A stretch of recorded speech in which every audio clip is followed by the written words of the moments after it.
Hi there, welcome to the Tent News, where the truth comes to light and the stories everyone is talking about are brought straight to you. From shocking confessions and viral social media moments to real life mysteries and trending drama, this is the place where we uncover it all. Now, please watch this video first, and I will be back with the rest of my commentary. Webhuda uphakela umthakathi. Uyabona mangikhuluma iqiniso ngingekho kwipolitiki, ngingekho ndawo ngineutral, ngihonest. Uyabona mazithi ezintweni eziphatha iculture, eziphatha ubuZulu, ezikhangisa ngobuZulu, ubaba ubhuti omdala uphakela umthakathi. Hayi upowerful ngeke futhi umenze lutho lento le ikuye lento le yokuba insizwa yomZulu okuba indoda yomZulu ikuye lento ngisho ngathiwa nje sifikelwa ama tourist la eMzansi athi afuna ukubona ukwazi ngoZulu mawungaletha uphakela umthakathi ngayo yonke into by behavior ngisho ama morals futhi kubhuti uphakela umthakathi intact ama-morals akhe as umuntu nomuntu omdala ubhuti omdala uthuza futhi ngokuba sound kwengqondo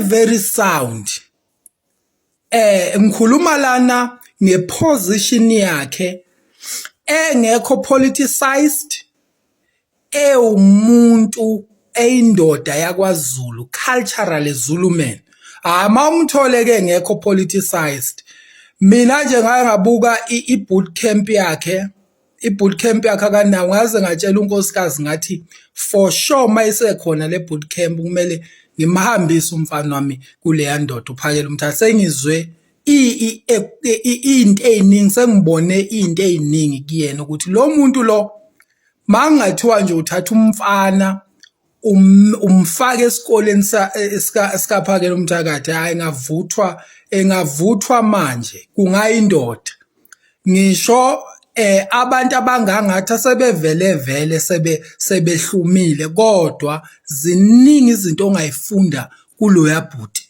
emsizweni nje ebudodeni cultural into ke efika isiqhathe la eMzansi esisiqhathile la eMzansi kakhulu ipolitiki yabona ipolitiki iyayifanela nayo nereligion inamandla nayo njengereligion abantu bafike baqhathwe ireligion ibahlukanise omunye akakholelwe emadlozini omunye ukholelwe emadlozini lo okholelwe emadlozini idemon lo okholela ongakholelwe emadlozini usiya kube inhlakazana nepolitiki ke injalo manje injalo ipolitiki ikwazi ukuhlakaza abantu ibahlakaze bephela abantu bengezwani bengafunani abanye beze bebulalana beqhathwa nje ipolitiki yabona ipolitiki ngendlela enamandla ngayo ngisho ngathiwa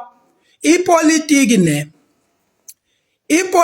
ihlupha ngoba ngisho ngathiwa umuntu ogudi kangakanani umuntu ohlakaniphe kangakanani the moment uba politicized ususengozini yokuthi kunanoma yiphi matter onikezwa yona uzo apply your political opinion or your political interest kuleyo matter leyo your political interest once there is political interest then you are bound to be biased and partial once wanama interest epolitiki ngisho ngathiwa uhlakaniphile ungayithuka nje uswenza into engenakho ukuhlakanipha ngenxa yokuthi kunama interest epolitiki lama interest epolitiki azokwenza ube biased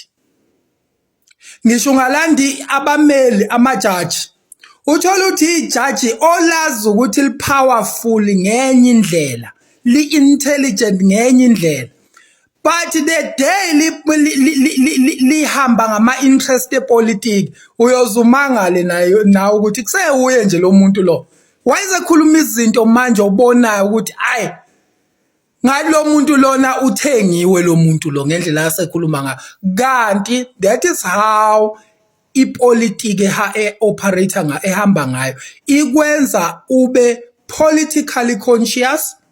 Politics go with interest.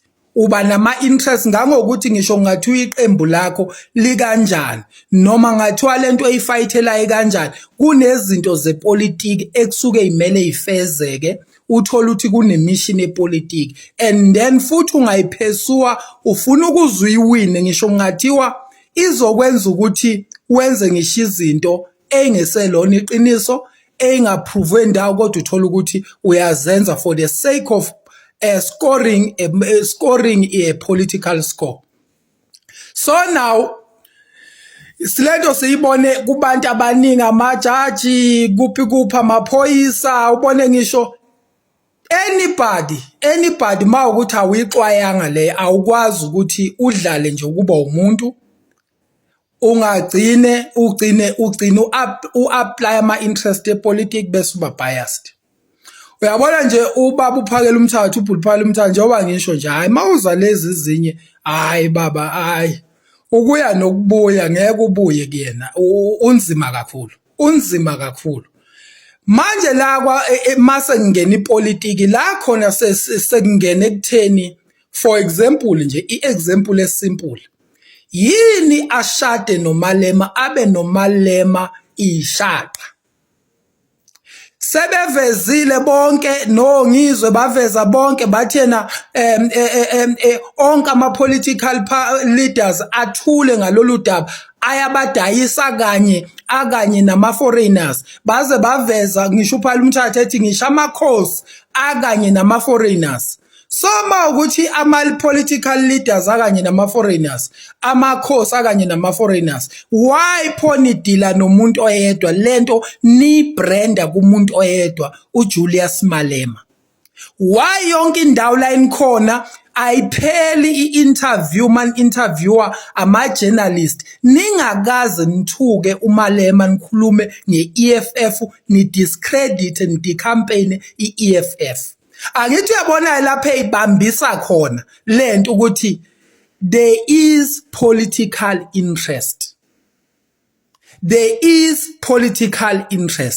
La invele niyibambise khona uthola ukuthi uzwa umuntu omazi ukuthi njengoba ngisho nje uphalo umthathu is very sound engqondweni kodwa mayesengene lapho yeza ukuthi yanhlanhlatha manje ubhuti omdala uyanhlanhlatha uhamba le kude ngenxa yokuthi inhliziyo imlidela somewhere is interested somewhere politically khona mase kunemission manje yokudiscredita iqembu yokudiscredita a particular leader, political leader. Uthola ukuthi yonke indawo la ungababona bakhuluma ngayo. Yonke indawo la ungababona khona bakhuluma ngeEFF. Bafuna ukukhipha enhlizweni iEFF kubantu base KZN.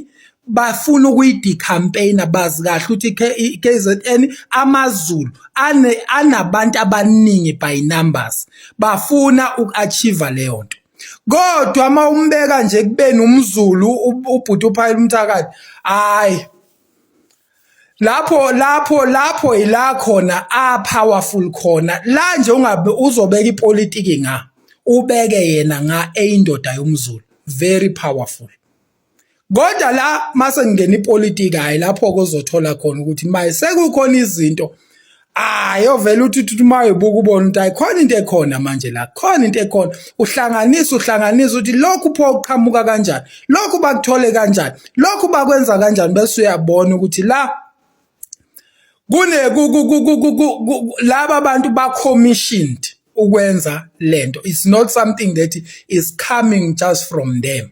Ba commission ukuthi befeze enye mission futhi phezu kwale mission abathi bayenza. So ilokho bhuti omdala ayizondi inkabi. This Solomon right here decided to call out Uphakela Mthakathi. He was basically applauding him to say, Uphakela Mthakathi, he's a real man. He is a man. And with this one, I do stand with him. I feel like he was born to be a leader. Unfortunately, he's just doing this leading thing in a very wrong way. But yes, you can actually see that this is a man. He is a real man and he was born to be a leader. He's a very good leader, a very well-spoken person. Yes, he can actually lead people very, very well. And he actually said something that really stood out to me, which is this whole thing about March and March, and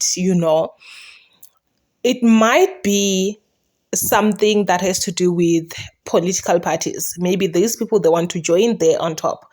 Because yes, it's right. Why abo Ngizo Mchunu, why abo Phakela Mthakathi bothered by uMalema? Like, it doesn't make any sense. Why are they so bothered about uMalema, guys?